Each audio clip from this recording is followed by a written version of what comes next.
Charges have been laid over a wild brawl in Sydney's west that's left a man fighting for his life. Vision shows a large group chasing the man on a street in South Granville before reportedly attacking him with a baseball bat. Today's Sydney reporter Jack Hahn has the latest live from Westmead Hospital. Jack, a man will face court today.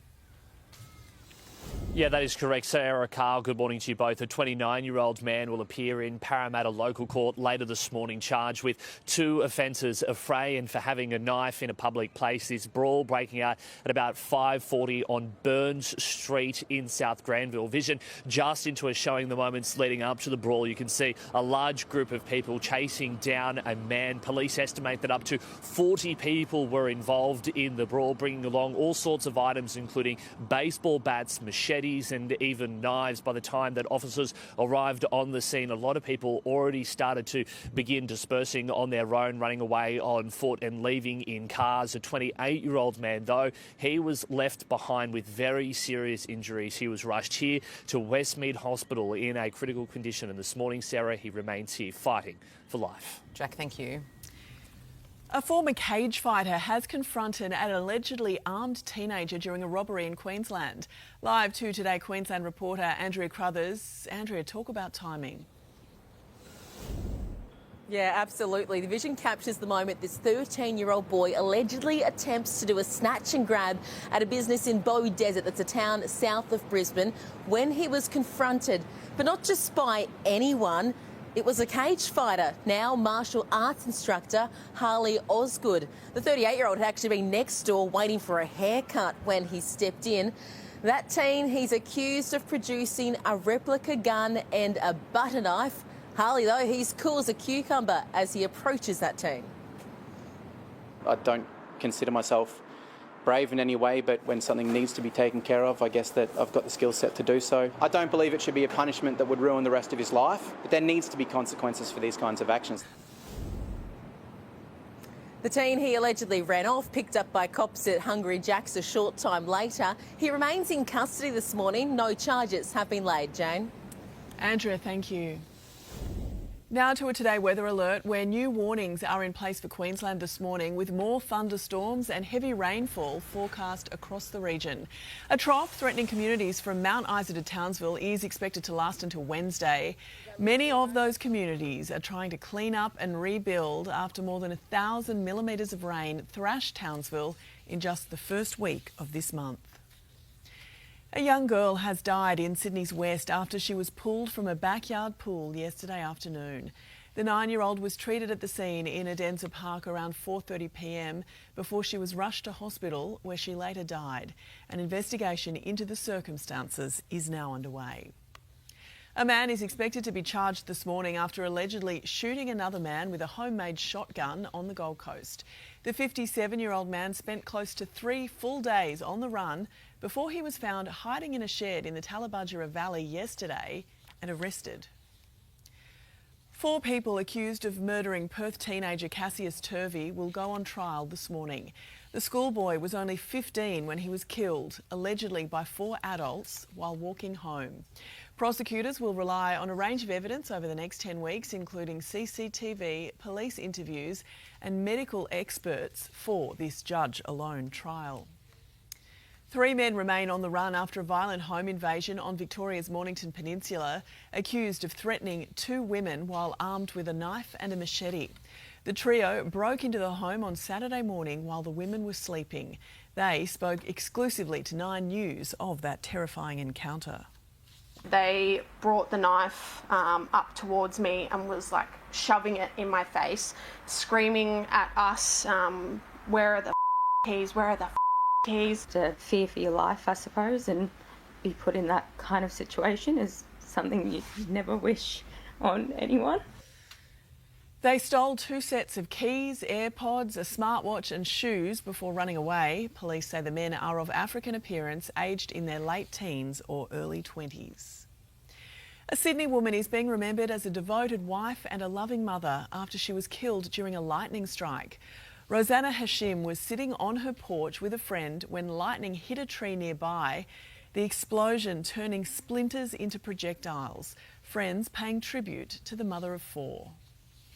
Very passionate about animal welfare and just fabulous person taken way too soon. Words can't describe the impact she's made. She was so much more than just the cat groomer. It happened a day before Rosanna's 44th birthday. There are fears the nation's egg shortage could worsen after cases of bird flu send a Victorian poultry farm into lockdown. Live to Today Melbourne reporter Isabella Stashkovsky is aware did this happen. Jane, good morning to you. This particular poultry outbreak is in Euroa in the state's northeast, and as you say, there certainly are concerns that this could contribute to the current national egg shortage. Scientists have now confirmed that this particular outbreak is the same strain that we have seen in New South Wales and the ACT last year, but they've also confirmed that this is an entirely separate outbreak, so that certainly is cause for concern. Last year, we also had the worst outbreak that we've ever had at quite a number of farms, and as a result of that, Jane, 1.3 million birds had to be killed. Certainly a difficult time for the industry as they continue to try and overcome this particular outbreak, but consumers are reminded that eggs currently in stores are safe to eat. Jane? Isa, thank you. A dancer for Gold Coast theme park Dreamworld is suing the company for almost $900,000 over a foot injury she alleges was not given enough time to heal between performances back in 2021. 26-year-old Caitlin Fegan claiming owner Coast Entertainment breached its duty of care. The company has rejected those allegations and is defending the claim. Voters in outer suburban areas are swinging behind the coalition this morning as Labor loses traction in those areas, according to a new poll. Live to Today federal politics reporter Liz Daniels in Canberra. Liz, talk us through these new figures released this morning.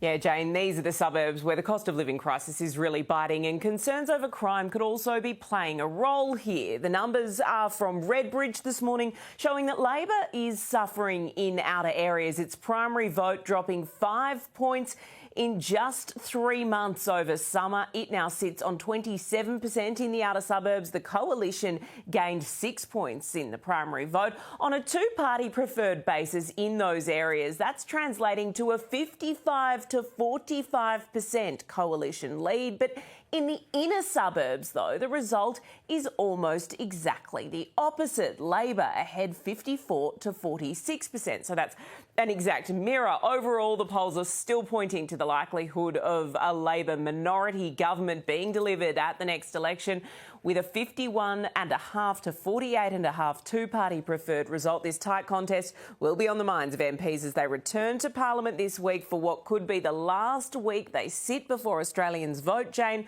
the Prime Minister hoping to get through a key piece of legislation incentivising critical minerals production. Jane, Labor hopes to be able to use that as a selling point in the mining states of Western Australia and Queensland once the campaign is finally called. Liz, thank you. Victoria's state government has been hit during the weekend's by-election for the seat of Werribee, southwest of Melbourne. A swing of 9.8% against Labor has sent shockwaves through the party. The ALP has held that seat since 1979. The result, though, is still waiting on hundreds of postal votes to decide the winner. There is also now growing pressure for Premier Jacinta Allen to pause the suburban rail loop project, with a number of MPs believing it should be scrapped and the money diverted elsewhere. At the same time, the Liberals are celebrating after the Greens conceded defeat in Paran.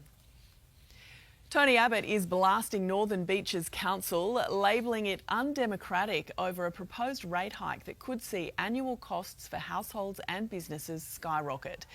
The former Prime Minister now suggesting residents boycott the 40% increase after Council ignored the result of a postal ballot. If a person refuses to pay their rates, though, councils can take legal action. Australian travellers are facing long queues at Melbourne and Sydney airports, embarrassing the digital passport system. Tired passengers have slugged through post-flight delays up to 14 hours, with the Australian Airports Association saying Bali is more seamless. The Smartgates are designed to eliminate manual processing, but they've failed to meet targets due to frequent technical faults.